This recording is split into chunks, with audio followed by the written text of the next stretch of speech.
Praise the lord. ప్రభునందు ప్రియులారా, ప్రభువైన యేసుక్రీస్తు వారి శ్రేష్టమైన నామమున శుభములు వందనాలు తెలియజేస్తున్నాను. ప్రియ దేవుని జనాంగమా, సబ్స్క్రైబ్ చేయండి, షేర్ చేయండి, ఈ సత్యమును తెలుసుకోండి.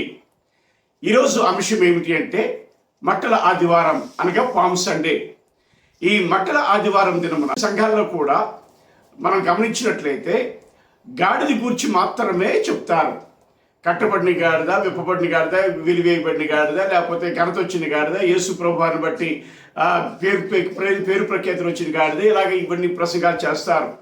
వాస్తవానికి పామ్ సండే యొక్క అంశము ప్రాముఖ్యత ఏంటి అంటే ప్రిమేట్ వలన పామ్ సండే అన్నది దేవుని చేత ఆమోదించబడి అంగీకరించబడినది. ఎందుకు పామ్ సండే అని పెట్టారట అంటే ఆ దినము సండే గనుక యేసుక్రీస్తు ప్రభువారి యొక్క జయప్రవేశం అన్నది ఆదివారంలో జరిగింది. ఎందుకంటే దానికి వాక్యాధారాలు రెండు ఉన్నాయి.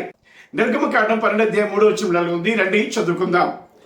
మీరు ఇశ్రాయేలీయుల సర్వ సమాజంతో ఈ నెల దశమి నాడు వారు తమ తమ కుటుంబముల లెక్క చొప్పున ఒక్కొక్కడు గొర్రెపిల్లనైనను మేకపిల్లనైనను అనగా ప్రతి ఇంటికి ఒక గొర్రెపిల్లనైనను ఒక మేకపిల్లనైనను తీసుకోవాలను అని మాట ఉంది.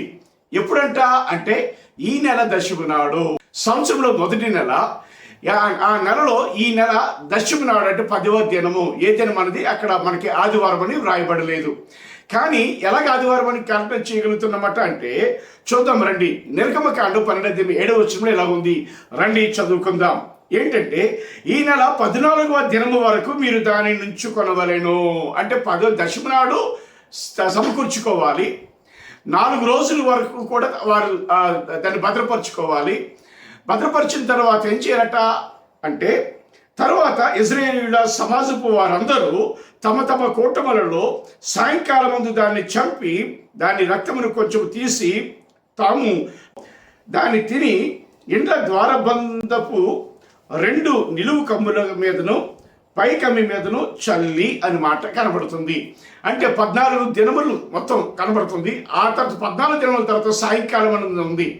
యూదుల లెక్కాచార ప్రకారంగా ఒక రోజు అంటే సాయంకాలం 6 నుండి మరలా సాయంకాలం 6 వరకు కూడా ఒక దినం గనుక సాయంకాలం ముందు దాన్ని చంపవలనని అక్కడ వ్రాసినట్లుగా మనం చూస్తున్నాం. అంటే ఏంటట అంటే మన గుడ్ ఫ్రైడేకి వెనక్కి వెళ్తే ఆ గుడ్ ఫ్రైడేకి ఇక దశమి నాడు అనే దానికి మధ్యలో 4 దినములు ఉన్నాయి.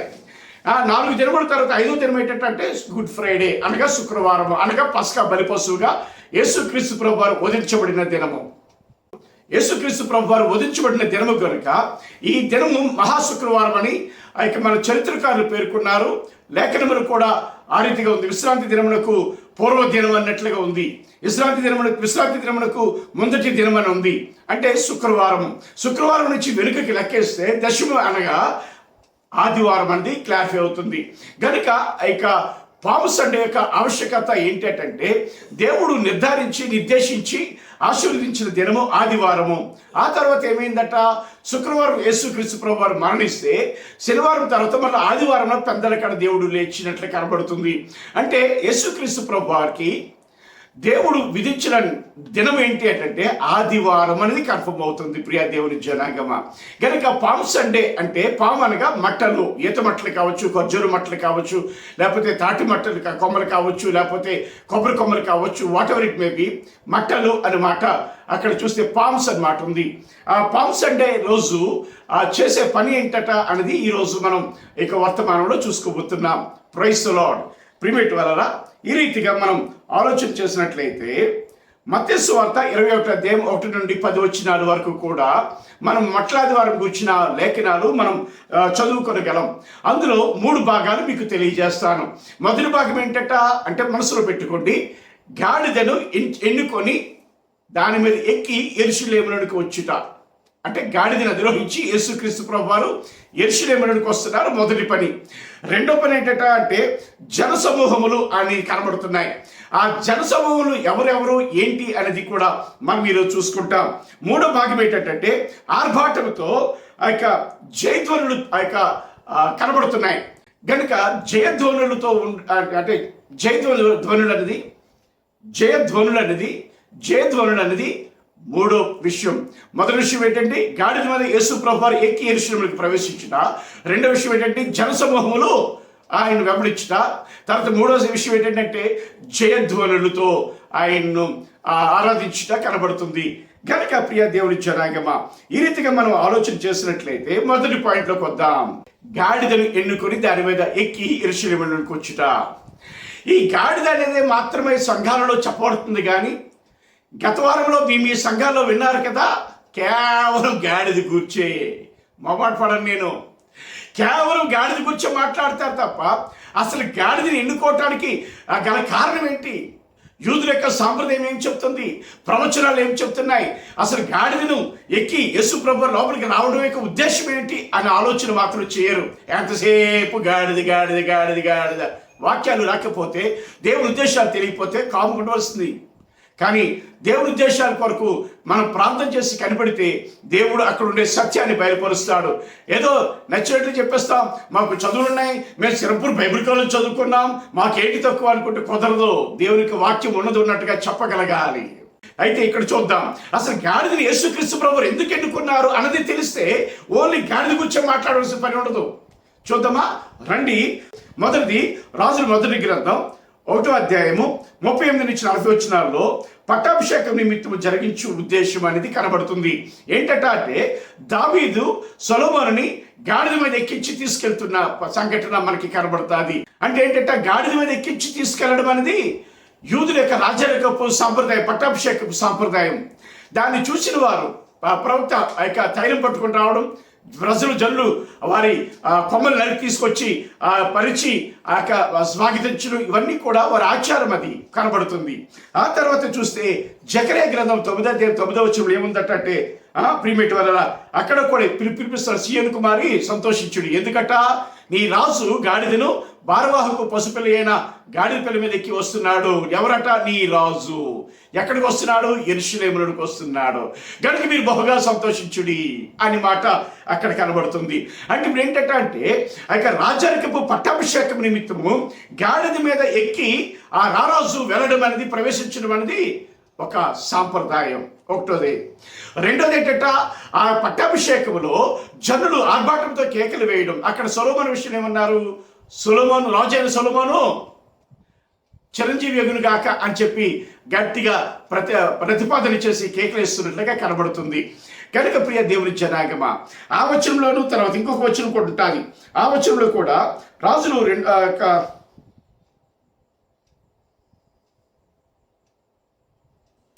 రాజులు 2వ గ్రంథం 9వ అధ్యాయము 12-13 వచనాల్లో కూడా పట్టాభిషేకం నిమిత్తమై గాడిద మీద ఎక్కించి తీసుకెళ్ళడం అనేది కనబడుతుంది. కాబట్టి ప్రియ దేవుని జనాంగమ, ఈ గాడిదను ఎందుకు ఉపయోగించారంటే వారి సాంప్రదాయం. దేనికి సాంప్రదాయం? రాజరికపు ప్రతిపాదనను లేకపోతే పట్టాభిషేకం వారి యొక్క సాంప్రదాయం కనుక దానిని తీసుకురావాలి. కనుక సాత్వికుడు. కాబట్టి ప్రియ దేవుని జనాంగమ, నీతిపరుడును రక్షణ గలవాడును సాత్వికుడునై గాడిద మీద ఎక్కి వస్తున్నాడు యెరూషలేములోనికి అనే మాట అయిపోయింది. గాడిద విషయం మరి కంపల్సరీ పూర్తిగా చెప్పాల్సిన పని లేదు. ఆ ఉద్దేశంతో అక్కడ గాడిదను యేసు ప్రభువు అధిరోహించి వచ్చినట్లుగా కనబడుతుంది. రెండోది ఏం చూసుకున్నామట అంటే జనములు. రెండోది జనములు. జనములు అంటే ఎవరండి? లూకా సువార్త 19వ అధ్యాయము 37వ వచనంలో ఇలాగుంది, చదువుకుందాం రండి. అక్కడ అంతా వద్దు కానీ అక్కడ 37వ వచనంలో ఏముందట? శిష్యుల సమూహం అంతయు సంతోషించుచు అని మాట ఉంది. శిష్యుల సమూహం అంటే ఎవరు? అప్పుడు యేసుక్రీస్తు ప్రభువాన్ని వెంబడించిన 12 మంది మరియు మిగిలిన కొంతమంది మరొక 70 మంది. ఎలాగా యేసుక్రీస్తు ప్రభువాన్ని ప్రేమించిన వారు, ఆయన వెంబడించిన వారు శిష్యులు అనబడుదురు. వారి సమూహం ఏం చేశారటంటే మొదటి గుంపుగా కనబడుతుంది, సంతోషించుచు అన్నమాట కనబడుతుంది ఆయన వెంబడించినట్లుగా. తర్వాత ఆ యొక్క యోహాను సువార్త 12వ అధ్యాయం 12వ వచనంలో ఏం కనబడుతుందట అంటే ఆ పండుగకు వచ్చిన బహు జన సమూహము యేసు యెరూషలేమునకు వచ్చుచున్నాడని విని ఖర్జూరపు మట్టలను పట్టుకొని ఆయనను ఎదుర్కొనబోయి ఆయన్ని ఆరాధించినట్లుగా కనబడుతుంది. ఎవరు?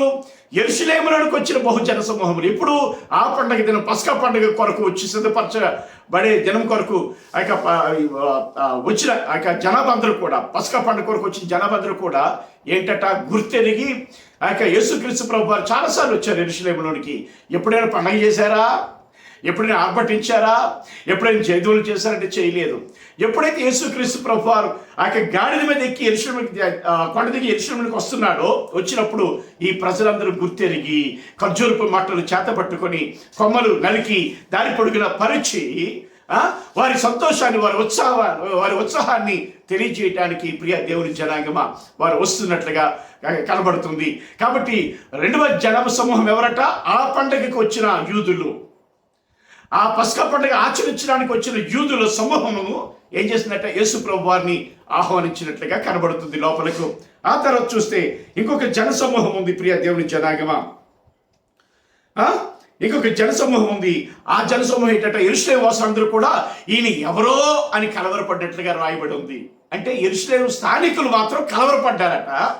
ఆ పండగకు వచ్చిన జనసమూహమును ఈ శిష్యులను కలిసి ప్రిమెట్ వల్ల ఆర్భటంతో దేవుని స్తుతించినట్లుగా కనబడుతుంది, యేసు ప్రభువుని ఊరేగిస్తూ. ఓకేనా?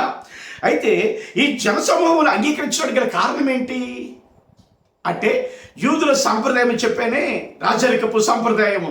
అంటే ఒక వ్యక్తిని రాజుగా పట్టాభిషేకం చేసేటప్పుడు ఉండే సాంప్రదాయము ఒకటి. రెండవదిగా అక్కడ ఉండేటువంటి వారు మెస్సియా చేసిన సూచక క్రియలు అనేది కనబడుతుంది. అంటే చనిపోయిన లాజరు లేపాడనే విషయం కూడా అక్కడ వాళ్ళు సాక్ష్యంగా పలుకుతున్నారు. ఈ యూదులైతే ఏమంటున్నారట అంటే, ఆ ముందు రోజే లాజరును చంపేయాలని కూడా ప్రయత్నం చేశారు. అయినప్పటికీ కూడా ప్రియ దేవుని జనాంగమా, అంటే ఏంటంట, యూదుల సాంప్రదాయం అనేది ఒకటో కారణం. వారు యేసుక్రీస్తు ప్రభు వారిని మెస్సీగా, దావీదు కుమారునికి జయము, ప్రభు పేరట వచ్చేవాడు స్తుతింపబడుగాక, దావీదు కుమారుడికి జయమని చెప్పి అంటున్నాడంటే ఏంటి పరిస్థితి అంటే, దానికి గల కారణం వారి సాంప్రదాయం, గాడిద మీద ఎక్కి వచ్చుట. అది జకర్యా గ్రంథం 9వ అధ్యాయం 9వ వచనంలో రాయబడి ఉంది. ఆ తర్వాత రెండోది ఏంటంటే, యోహాను సువార్త 12వ అధ్యాయం 17, 18 వచనాల్లో ఇలా ఉంది. ఆయన లాజరును సమాధిలో నుండి పిలిచి మృతుల నుండి అతన్ని లేపినప్పుడు ఆయనతో కూడా ఉండిన జనులు సాక్ష్యం ఇచ్చారు. అంటే ప్రిమెట్ వల్ల చూసిన జనులు ఉన్నారు. అమ్మా, ఈ వస్తున్న దావీదు కుమారుడే కాదు, ఈయనే మెస్సియా, ఎందుకంటే మరణించిన లాజరును లేపాడని సాక్ష్యం పలుకుతున్నారు. కనుక ఈ రెండు కారణాలు బట్టి ఈ జన సమూహములు మరియు శిష్యులకి మొదట అర్థం కాలేదట, రాయబడి ఉంది అక్కడ. ఆ తర్వాత ఇవన్నీ కూడా చూస్తున్నప్పుడు వారు కూడా సంతోషించి యేసు ప్రభు వారిని దావీదు కుమారుడిగా ఊరేగించినట్లుగా మనకి కనబడుతుంది. ఈ రెండు కారణాలు బట్టి జనాంగం యొక్క ఇశ్రాయేలీయుల జనాంగం సమూహములన్నవి యేసు ప్రభు వారిని ఊరేగించారు, ఈ రెండు కారణాలు బట్టి. అయితే ప్రియ దేవుని జనాంగమా, ఇంకొక మాట ఇలా ఉంది ఏంటంటే, ఇప్పుడు చదవడానికి టైం లేదు కానీ యెషయా గ్రంథం 35వ అధ్యాయము 5, 6 వచనాలు మరియు 9వ అధ్యాయము 2, 6, 7 వచనాల్లో ఈ మెస్సియా పరిపాలన గూర్చి, ఆయన రాకడ గూర్చి ప్రవచనాలు ఉన్నాయి. మీరు చదువుకోండి. ఏంటట? యెషయా గ్రంథం 35వ అధ్యాయము 5, 6 వచనాలు, 9వ అధ్యాయము 2వ వచనం, 6వ వచనం, 7వ వచనంలో మెస్సియా కూర్చుంది. It's clear now. ఓకేనా? అంటే ఇప్పుడు ఏంటంటే, మొదలు ఏం చూసాం? గాడిదను ఎక్కి వచ్చేటనేది చూసాం, గాడిదకి ఆవశ్యకత. రెండవది ఏం చూసామట? జనసమూహములు ఎవరెవరు ఆ యొక్క సంతోషంలో పాల్పొప్పులు పొందిన ఊరేగింపులో అనేది చూసాం. వాళ్ళు ఎలాగ పాల్పొప్పులు పొందారట? మట్టలు చేతపట్టుకొని ఓసన్నా జయము, ప్రభు పేరట వచ్చేవాడు జయమని చూసాం. ఆ తర్వాత ఏమైందట? ఆ ఊర్లో ఉండేటువంటి యెరూషలేము పట్టణ వాసులు అయితే మాత్రం ఈయన ఎవరో అని కలవరపడ్డాయట. యేసు ప్రభు వారు పుట్టినప్పుడు కలవరపడ్డాయి, యేసు ప్రభు వారిని రాజుగా వస్తున్నాడని పట్టాభిషేకం చేయబడినప్పుడు కలవరపడ్డాయి ఆ యొక్క జనాంగం, అంటే ఆ ఊరి జనాంగం. కాబట్టి ప్రియ దేవుని జనాంగమా, రెండు విషయాలు అయిపోయాయి. మూడో విషయం చూద్దాం రండి. ఆర్భాటంతో జయధ్వనులు. మూడో విషయం ఏమండి? ఆర్భాటంతో జయధ్వనులు ఎక్కడుందట? మత్తయి సువార్త 21వ అధ్యాయము 10వ వచనంలోను ఉంది ఆర్భాటంతో జయధ్వనులు. ఈ ఆర్భాటంతో ఎందుకు జయధ్వనులు చేశారు అని ఉందట అంటే, 2వ రాజుల గ్రంథం 9వ అధ్యాయం 12, 13 వచనాల్లో, అంతటా వారు అతి వేగరముగా తమ తమ వస్త్రములను పట్టుకొని మెట్ల మీద అతని క్రింద పరిచి బాగా ఊదించి యెహోవా రాజై ఉన్నాడని చాటించిరి. అంటే రాజరికపు సాంప్రదాయంలో బట్టలు పరడం, కొమ్మలు పరడం, చాటించడం అనేది కనబడుతుంది. ఇక్కడ వీళ్ళేం చాటించారు అనేది మనం తర్వాత చూద్దాం ప్రీమెట్ వల్ల. రెండోది ఏంటంటే, రాజుల మొదటి గ్రంథంలో 1:38-40 వచనంలో, అప్పుడు వారు బాగా ఓదగా కూడిన జనులందరూ రాజైన సొలొమోను చిరంజీవిగాక అని కేకలు వేసిరి అన్నది కనబడుతుంది. అంటే అక్కడ రాజైన యెహూ అనేది ఒక సన్నివేశం చూపించాను. ఇక్కడ రాజైన సొలొమోను అంటే పట్టాభిషేకం వాళ్ళందరికీ చేయబడినప్పుడు సన్నివేశాలు చూపించాను. కనుక ఆ సమూహం కూడా ఏమంటున్నారు అంటే ఇక సొలొమోను చిరంజీవి యోగునిగా కానీ కేకలు వేస్తున్నారట. అది అంటే అప్పుడు ఎలాంటి కేకలు అంటే వారు ఆర్భాటంతో కేకలు వేసినప్పుడు చుట్టుపక్కల గ్రామాలన్నింటికి వినబడాలట. వారి సంభ్రములు, వారి నాట్యములు, లేకపోతే వారి వాయిద్యములు ఇవన్నీ కూడా వింటూ చుట్టుపక్కల ఉండే ఊరు అందరూ కూడా ఆ రాజు పట్టాభిషేకం జరుగుతుందని వినాలి. అది సంభ్రమం. మార్కు సువార్త 11వ అధ్యాయం 10వ వచనంలో ఎలాగ ఆర్భటంతో దేవుని స్తుతించినట్లు కనబడుతుంది. అక్కడ సొలొమోను రాజు చిరంజీవి యోగునిగా కానీ కేకలు వేస్తే ఇక్కడ ఏమి యేసు ప్రభువారి విషయంలో ఏం కేకలు వేస్తున్నారో చూద్దాం రండి. మార్కు సువార్త 11వ అధ్యాయం 10వ వచనంలో ఎలాగ ఉంది చదువుకుందాం. ప్రభు పేరట వచ్చేవాడు స్తుతింపబడును గాక, వచ్చిచున్న మన తండ్రి అయిన దావీదు రాజ్యము స్తుతింపబడును గాక, సర్వోన్నతమైన స్థలములలో జయము అంటే హోసన్న అని కేకలు వేసి ఉండేది. జయమంటే హోసన్న. ఇక్కడ చూస్తే ప్రభు పేరట వచ్చేవాడు స్తుతింపబడును గాక, దావీదు రాజ్యము స్తుతింపబడును గాక, సర్వోన్నతమైన స్థలములలో జయము అనే మాట మార్కు సువార్త 11వ అధ్యాయం 10వ వచనంలో కనబడుతుంది. ఓకేనా? తర్వాత చూస్తే యోహాను సువార్తలో ప్రియమైనటువంటి వారు 12వ అధ్యాయం 13వ వచనంలో ఇలాగుంది. ఏముందట? ఖర్జూరపు మట్టలు పట్టుకొని ఆయనను ఎదుర్కొని పోయి జయము ప్రభు పేరట వచ్చిచున్న ఇశ్రాయేలు రాజు స్తుతింపబడును గాక, జయము ప్రభు పేరట వచ్చిచున్న ఇశ్రాయేలు రాజు స్తుతింపబడును గాక అని కేకలు వేసిరి. ఇశ్రాయేలు రాజు స్తుతింపబడును గాక అంటే రాజు అని డిక్లరేషన్ చేస్తున్నారు. ప్రజలు ఒప్పుకుంటున్నారు రాజు అని. అదే పట్టాభిషేకం, తైలము పోసి అభిషేకించడం. అంటే మత్తయి సువార్త 21వ అధ్యాయం 9వ వచనంలో ఎలాగుంది? జన సమూహములలో ఆయనకు ముందు వెలుచుండిన వారును వెనుక వచ్చి చుండిన వారును దావీదు కుమారునికి జయము, మూల భాషలో హోసన్న, ప్రభు పేరట వచ్చి వాడు స్తుతింపబడును గాక, సర్వోన్నతమైన స్థలములలో జయము అని కేకలు వేయిచుండేది అని మత్తయి సువార్తలో 21వ అధ్యాయం 9వ వచనంలో ఉంది. అయితే లోకా సువార్తలో ఏముందట అంటే 19వ అధ్యాయము 38వ వచనంలో ప్రభు పేరట వచ్చు రాజు స్తుతింపబడును గాక అని అక్కడ లోకా సువార్తలో కనబడుతుంది. అదే 38వ వచనంలో తాము చూచిన అద్భుతములన్నింటిని గూర్చి మహాశబ్దంతో దేవునికి స్తోత్రము చేయసాగిరి అని ఉంది. అంటే వీటన్నిట్లో ఏం కనబడుతుందట? దావీదు కుమారునికి అంటే దావీదు రాజు, రాజకుమారుడు రారాజు ప్రభు పేరట వచ్చేవాడు స్తుతింపబడును గాక. ఇంకా చెప్పాలంటే రాజులకు జయము అనే మాట కనబడుతుంది. అంటే యేసుక్రీస్తు ప్రభు వారిని ఆ యొక్క మట్టలాది వారపు దినమున పట్టాభిషేకము జరిగింది అనేది మనకి అర్థమవుతుంది. అయితే ఇక్కడ ప్రభు పేరట వచ్చేవాడు అన్న మాట అనేది క్లారిఫై అవ్వాలి.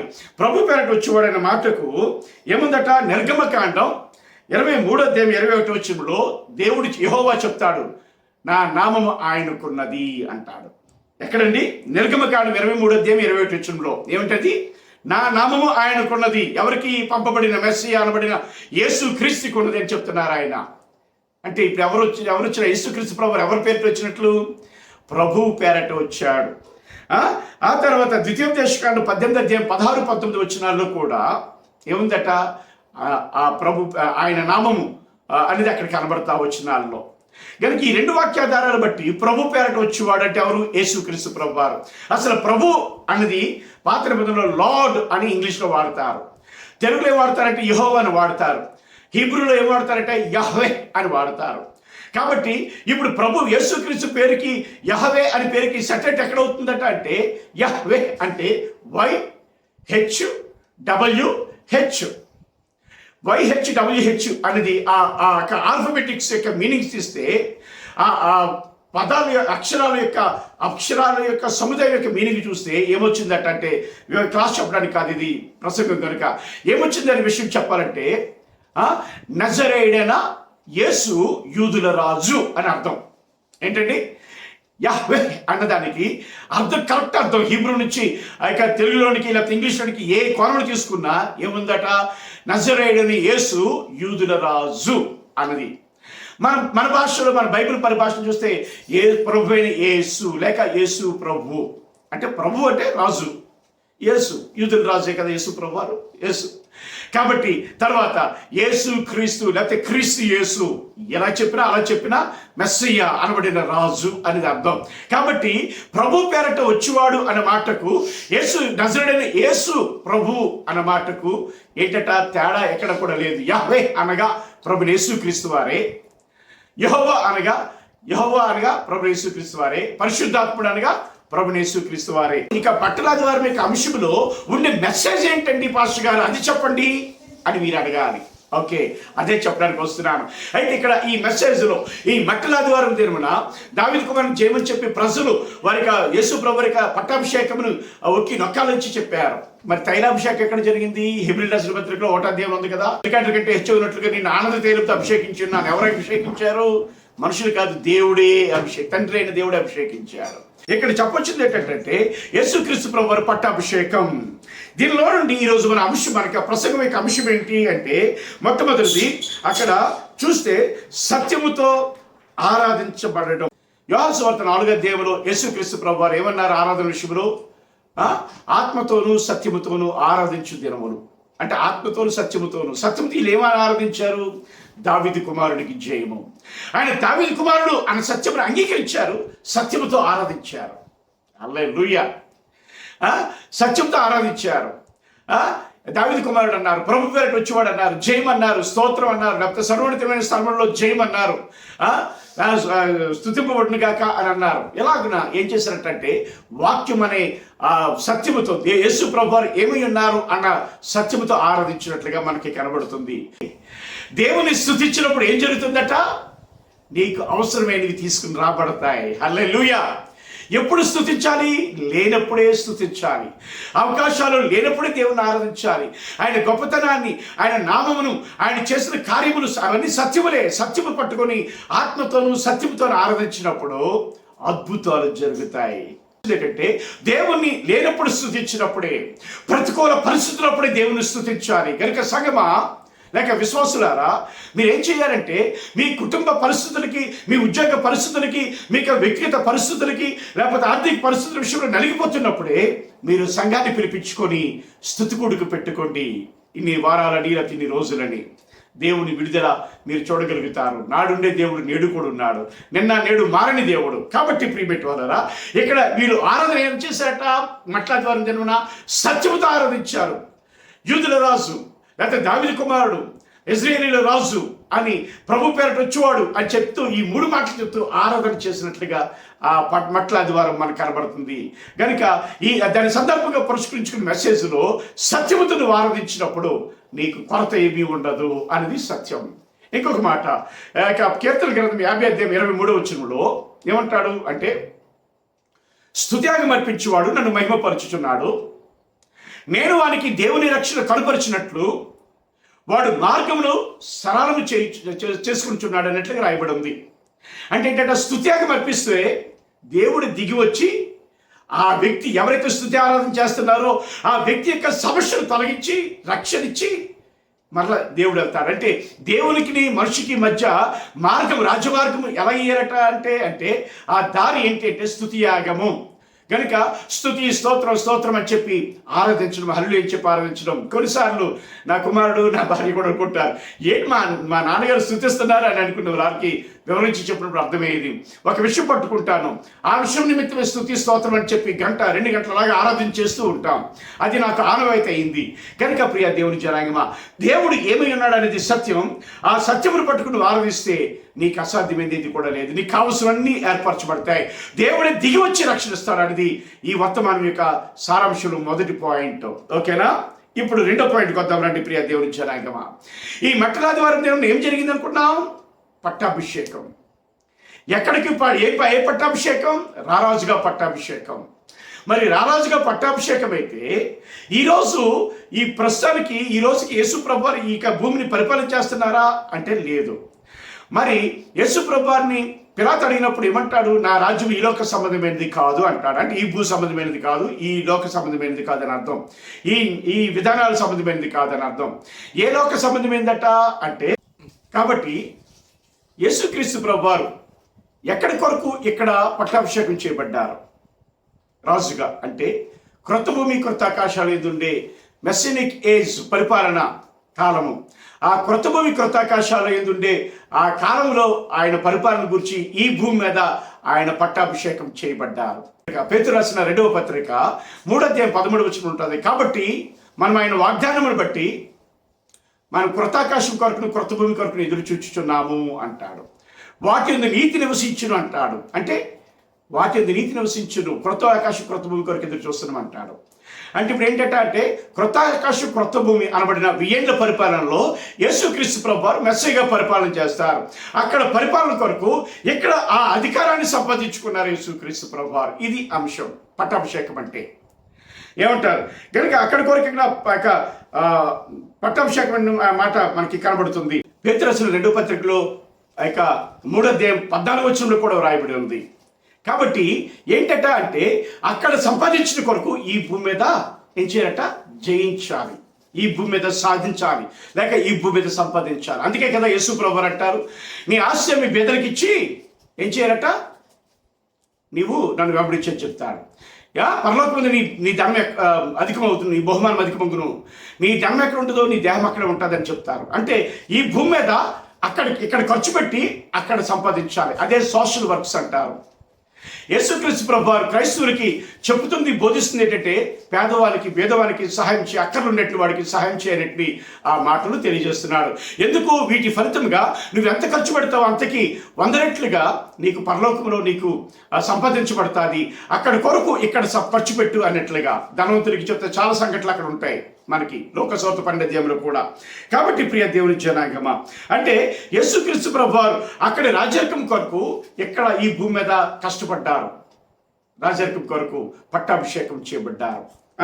ఆ తర్వాత చూస్తే ఇంకా మనం చూసుకున్నట్లయితే దేవుడు యేసు ప్రభువారి ఉద్దేశం ఏంటంటే మనలను ఎన్నుకున్నట్లు ఉద్దేశం ఏంటంటే మనం కూడా పట్టాభిషేకం చేయబడి నిమిత్తము అన్నమాట. ఎందుకు అంటే ఇక్కడ నీవు ఏమి సంపాదిస్తావో అక్కడ అది అనిపిస్తావు. అయితే ఇక్కడ నువ్వు ఏది జయిస్తావో అక్కడ ఏది వస్తుందని చూస్తే మనకి ప్రకటన గ్రంథం 2వ అధ్యాయం 7వ వచనంలో ఏమంటాడు? జయించే వారికి జనుల మీద అధికారం ఇస్తానంటాడు. జయించకపోతే అధికారం ఉండదు. జయించే వారికి మరుగైన మన్నాను భుజంపై ఇస్తానంటాడు అక్కడ, లేకపోతే మరుగైన మన్నా దొరకదు. జయించే వారికి జీవవృక్షం తిననెత్తును అంటాడు ఆ 1000 సంవత్సరాల పాటు. జయించకపోతే తిననివ్వడు. మరి వాళ్ళు తిననివ్వకపోతే ఎలాగండి అంటే అప్పటి భూమి పట్ట మాత్రమే పరిశుద్ధ దేహములు కలిగిన పరిశుద్ధులైనప్పటికీ కూడా తినక తప్పదు. కాబట్టి అక్కడ అధికారం సంపాదించాలన్నా, అక్కడ ఆధిక్యత సంపాదించాలన్నా, అక్కడ గొప్పతనం సంపాదించాలన్నా, అక్కడ ఆహారం సంపాదించాలన్నా అవన్నీ కూడా ఈ భూమి మీదే చేయవలసిన పని. అక్కడ అనుభవించడానికి ఈ భూమి మీద నువ్వు కష్టపడాలి, ఈ భూమి మీద నువ్వు సంపాదించాలి.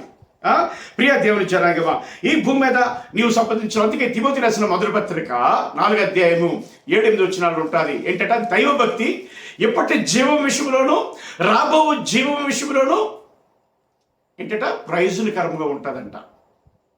అంతే. అంటే రాబో జీవం అంటే ఆ క్రొత్త భూమి క్రొత్త ఆకాశాల ఉండే జీవము. ఎప్పటి జీవం అంటే ఈ భూమి మీద ఉండే జీవము. ఏ భక్తి అని ఈ భూమి మీద ఉండే దేవుని రాజ్యం అనబడిన విశ్వాసుల రాజ్యంలో ఉండే దైవభక్తి అక్కడి కోసం సంపాదించబడుతుందంట. ఎక్కడ చేసే దైవభక్తి అంతా కూడా నీకు ప్రతిఫలంగా అక్కడ 1000 సంవత్సరాల పట్టు అనిపించడానికి. చాలామంది అంటారు ఈరోజు ఒకవేళ నువ్వు అనుకోవచ్చు, సిద్ధపడు క్రైస్తవుడా సంఘం కొరకు అంటే ఎప్పుడో చేయొచ్చునండి, ఎప్పుడో యేసు ప్రభు వస్తారు అంటారు, అలా లేట్ చేస్తారని చెప్పి చెడ్డదోసులాగా తిని తాగి కొట్టి హింసించి ఎంజాయ్ చేయడానికి ఇష్టపడతారు. నేనంటాను, ఎప్పుడు నువ్వు చనిపోతావో తెలియదు. ఎప్పుడు మనం చనిపోతామో మన తరం వారితో చనిపోవచ్చు, లేకపోతే మన తరం వారి కంటే ముందే చనిపోవచ్చు. కానీ చనిపోయేలోపు నువ్వేం సంపాదించాలి క్రైస్తవుడా? ఈ భూమి మీద ఏమి సంపాదించాలి అంటే అక్కడ అధికారం సంపాదించాలి 1000 సంవత్సరాలు. ఈ భూమి మీద ఏమి సంపాదించాలంటే అక్కడ 1000 సంవత్సరాలు ఆహారం సంపాదించాలి. బాప్తిస్మం ఇచ్చే యోహాను ఏమంటాడు తెలుసా? ఈ భూమి మీద స్త్రీలు కనివారిలో బాప్తిస్మం ఇచ్చే యోహాను అంతటి గొప్పవాడు పుట్టి ఉండలేదు అంటాడు. మత్తయి సువార్త 11వ అధ్యాయం 11-12 వచనాల్లో. కానీ పరలోకం ఎవరట బాప్తిస్మం ఇచ్చేవాడంటే అల్పుడు అనబడ్డ వాడికంటే తక్కువ వాడట. అంటే 1000 సంవత్సరంలో అల్పత ఘనత కూడా ఉంటుంది. తర్వాత జెబెదయి కుమారుల తల్లి వచ్చి తన కుమారుని మీతో అడిగినప్పుడు అక్కడ కూడా చెప్తారు, తను తాను తగ్గించుకునేవాడు హెచ్చింపబడును, అది నా చేతులు లేదమ్మా, వారి వారి సామర్థ్యాన్ని బట్టి ఉంటుంది. అక్కడ హెచ్చింపుకోరు వాడంటే ఇక్కడ ఏం చేయాలంటే పరిచారకుడిగా ఉంటారట, తగ్గించుకోవాలట. అంటే ఇక్కడే సంపాదించాలి. నీ గుణగణాలని కంట్రోల్ చేసుకుంటూ, నీ కోరికలు కంట్రోల్ చేసుకుంటూ, నీ ఉద్రేకాలు కంట్రోల్ చేసుకుంటూ ఇక్కడ నువ్వు ఆత్మీయతను సంపాదించుకుంటే నీ దైవభక్తి రాబో జీవంలో నీకు ప్రయోజనకరం అవుతుంది. లేకపోతే అక్కడ బాప్తిస్మ ఇచ్చే యోహాను ఎవరట? పరలోక రాజ్యంలో మిక్కిలి అల్పుడు, అంటే ప్యూన్.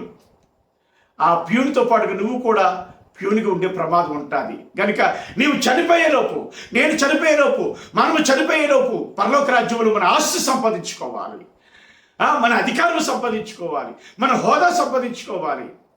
ప్రియ దేవుని జనాంగమా, ఈ భూమి మీద ఏ ఏ దేశాలు ఉన్నాయో ఆ భూమి మీద కూడా అవే దేశాలు ఉంటాయి. దానికి ఒక మర్మం, అది తర్వాత చెప్తారు. అవసరమైన వారు కామెంట్లు పెట్టండి, ఆ మర్మం మీకు తెలియజేస్తాను. కాబట్టి ప్రియ దేవుని జనాంగమా, ఈరోజు అంశంలో ఈ మట్లాది వారు మీకు అంశంలో మెసేజ్ యొక్క 2 పాయింట్లు ఏంటట? ఒకటి, సత్యంతో ఆరాధించారు. రెండోది, యేసు ప్రభు వారు అక్కడ కొరకు ఎక్కడ పట్టాభిషేకం చేయబడ్డారు. ఈరోజు నీవు నేను కూడా పట్టాభిషేకం చేయబడాలి. ఎందుకట అంటే ప్రకటన గ్రంథం 20వ అధ్యాయంలో 4-6 వచనాలు చూస్తే ఆయనతో పాటుగా ఎవరు పరిపాలన చేస్తారట? పరిశుద్ధులు పరిపాలన చేస్తారు. ఎవరిని పరిపాలన చేస్తారు? అన్యులైన వారిని పరిపాలన చేస్తారు. వారికి ఉండే పేరు ఏంటంట? ఇక్కడ అన్యులు అంటాం, కానీ అక్కడైతే ప్రీమేట్ వాళ్ళ గోగు మాగోగుని నామకరణం చేశాడు దేవుడు వారికి, ఆ అన్యులకి. అంటే ఆదాము యొక్క శరీరం కలిగిన వారికి. మనం మహిమ దేహాలతో ఉంటాం, పరిశుద్ధ దేహాలతో ఉంటాం మనం, కనుక వారిని పరిపాలన చేస్తాం. దానికి వాక్యాధారం ఏంటంటే ప్రకటన గ్రంథం 2వ అధ్యాయం 27వ వచనం, ప్రకటన గ్రంథం 20వ అధ్యాయం 6వ వచనం. కాబట్టి ఈ పట్టాభిషేకం రోజు విశ్వాసులు ఎలాగ తయారు చేయాలంటే ఆ యొక్క అల్టిమేట్ గోల్ చూపించాలి, ఆ బ్రతుకులు చూపించి విశ్వాసుల్ని ఆత్మీయంగా మార్చాలి. తెలుసా? హెబ్రీ రాసిన పత్రికలో 11వ అధ్యాయంలో ఉండేటటువంటి వాక్యం ఏంటిదంటే మోషే విషయంలో, మోషేట ప్రతిఫలముగా కలుగు బహుమానం అందు దృష్టి నుంచి అల్పకాల పాపభోగమని నిర్లక్ష్యం చేశాడట. ఐగుప్తు ధనాన్ని ఖాతరు చేయలేదంట. ఇంకేంటట? ఫరో కుమార్తె కుమారుని అనిపించుకుంటూ కూడా ఇష్టపడలేదట. ఎందుకంటే ప్రతిఫలముగా కలుగు బహుమానం. అంటే విశ్వాసులు ఎప్పుడు ఆత్మీయులు అవుతారు? కరెక్టే, విశ్వాసులు బలహీనలే, కాదనలేదు. కానీ ఎప్పుడు ఆత్మీయులు అవుతారు?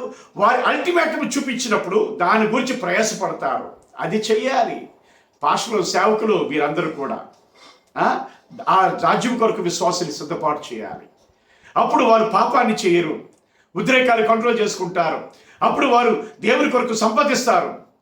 ఎక్కడ ఏం సంపాదించాలి, ఎలాగ సంపాదించాలి అనేది మీకు కావాలంటే కామెంట్లో పెట్టండి. అది కూడా ఆ క్లూస్ కూడా మీకు ఇస్తాను. కనుక దేవుడు మిమ్మల్ని దీవించును గాక. ఈ మట్టలాది వారికి వర్తమానంలో ముఖ్యమైన 2 అంశాలు. సత్యంతో దేవుని స్థుతిస్తూ నీకు కావాల్సింది పొందుకోగలవు, ఒకటోదిగా. రెండోదిగా ఆ పరలోక రాజ్యం అనగా వెయ్యండి పరిపాలన, క్రొత్త భూమి క్రొత్త ఆకాశంలో ఎందుండే పరిపాలన, దాని గురించి ఎక్కడుందట అంటే యెషయా గ్రంథం 65వ అధ్యాయం 17 నుండి 24 వచనాలు చదువుకోండి వెళ్ళి. అలాగే చాలా లేఖనాలు ఉన్నాయి. ఇప్పుడు ఆ సందర్భం కాదు కనుక అది చెప్పట్లేదు. కాబట్టి దేవుడు ఆ రీతిగా నిన్ను నన్ను వింటున్న వారిని, మీ కుటుంబాన్ని, నా కుటుంబాన్ని సిద్ధం చేసి నడిపించును గాక. దేవుడు మిమ్మల్ని దీవించును గాక. అనేకులకి వర్తమానం షేర్ చేయండి. థ్యాంక్